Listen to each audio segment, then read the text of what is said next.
Alors je ne sais pas si c'est la crise du Covid, je pense que c'est un mouvement plus profond. Moi je vois émerger deux choses.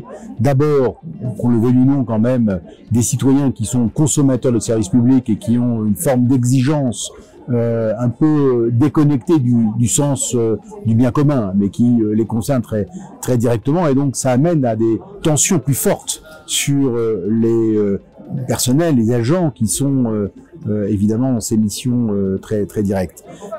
Et puis le deuxième élément qui change aussi, c'est les enjeux environnementaux. Clairement, c'est un sujet qui devient aujourd'hui prégnant, premier. Les inquiétudes évidemment sur le réchauffement de la planète, les premiers effets qu'on voit se sentir de façon très concrète dans la vie quotidienne, modifient les exigences et ça devient véritablement un enjeu très fort. Oui, je pense que ce qui va être difficile pour nous, ça va être de concilier d'un côté les attentes en termes de réponse à ces problématiques environnementales, mais de l'autre aussi un comportement assez individualiste.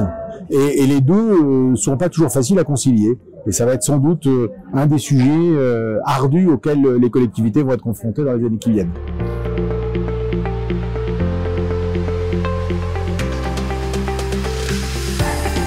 Alors, ces campagnes électorales ont quand même été très particulières, cette vie démocratique qui est quand même très perturbée par le Covid, les voies habituelles d'expression des citoyens, la participation au moment des élections, les modes de communication, tout ça a quand même été très bouleversé par cette période du Covid.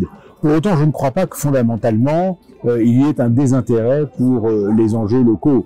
Je crois que les habitants restent attentifs à la transformation de leur vie quotidienne, aux nouveaux impératifs dans les transports qui voient le jour, aux enjeux liés à l'activité économique, aux impératifs environnementaux.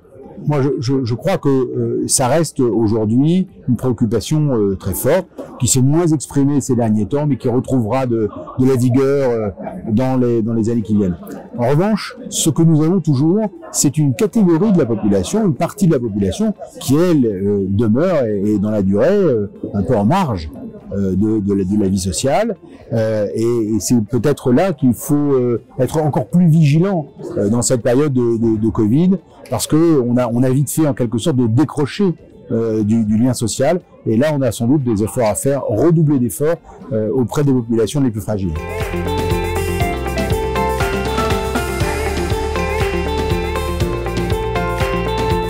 Alors c'est un problème complexe, cette affaire de recrutement. D'abord, je dirais d'une certaine façon, nous rencontrons des difficultés que tout le monde rencontre.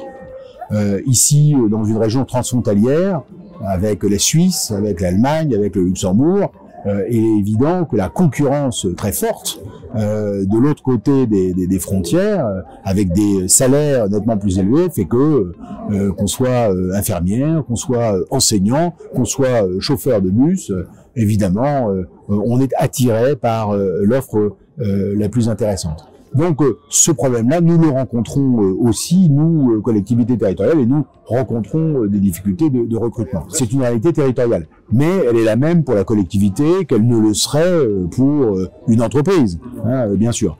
Le deuxième source de problème, là, dans les territoires qui sont plus en déprise ou en difficulté, c'est le vieillissement de la population et le fait qu'on trouve plus difficilement du savoir-faire, des compétences, mais les entreprises connaissent exactement des problèmes identiques.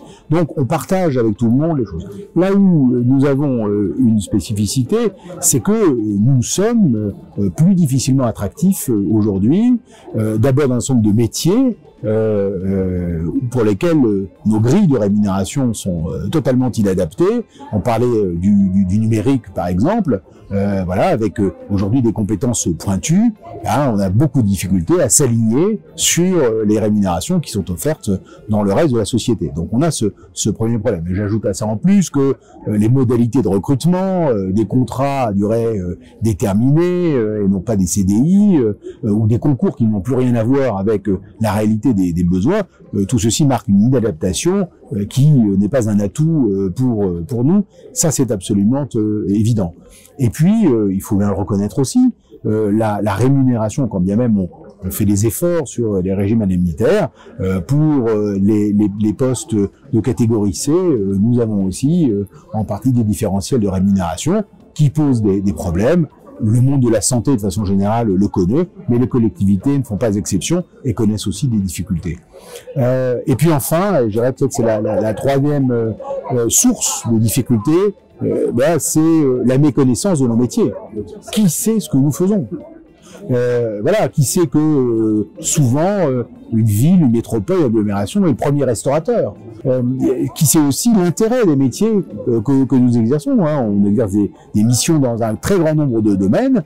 Bon, je crois que les gens ont une vision du fonctionnaire, entre guillemets, de l'administration, entre guillemets, extrêmement monolithique et totalement déphasée par rapport à la réalité. Qui sait que nous sommes les premiers acteurs de la petite enfance, pour ne prendre que cet exemple.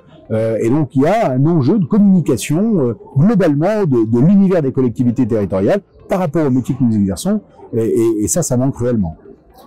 Plus fondamentalement, je pense que le modèle sur lequel est établie notre organisation, qui consiste à rejoindre une collectivité et en bénéficiant du statut, demeurer jusqu'à la fin de sa vie, n'a plus rien à voir avec le mode d'accès à l'emploi des jeunes aujourd'hui, qui, eux, sont dans une logique de mouvement, d'agilité, de changement, et pour lequel on a à offrir un cadre totalement dépassé. Donc là aussi, il y a un enjeu à faire évoluer le système. Il faut que d'une certaine façon, chacun y trouve sa place. Celui qui veut être dans une logique de continuité doit pouvoir en bénéficier, mais ceux qui veulent trouver dans une collectivité une expérience pour aller ensuite en faire d'autres, quitte à revenir ensuite, doivent pouvoir aussi trouver une solution. Aujourd'hui, on a du mal à combiner les deux.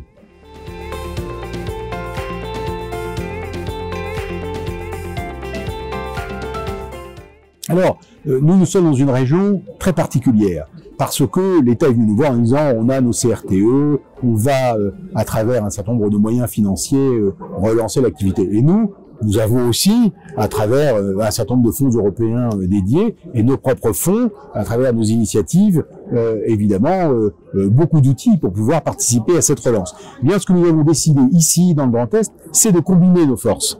Et donc, nous avons réalisé des contrats régionaux communs, État, région. Et de quoi s'agit-il en réalité ? On s'est adressé aux EPCI, on s'est adressé aux communes pour dire c'est quoi vos projets dans les 6 ans qui viennent, dans cette période du mandat. Bâtissons ensemble le plan qui sera la feuille de route dans les années qui viennent. Et puis nous, État et région, nous regarderons comment, projet par projet, on sera en capacité de mobiliser les meilleurs financements. Et notamment en évitant des financements contradictoires. Certaines aides ne peuvent pas se cumuler.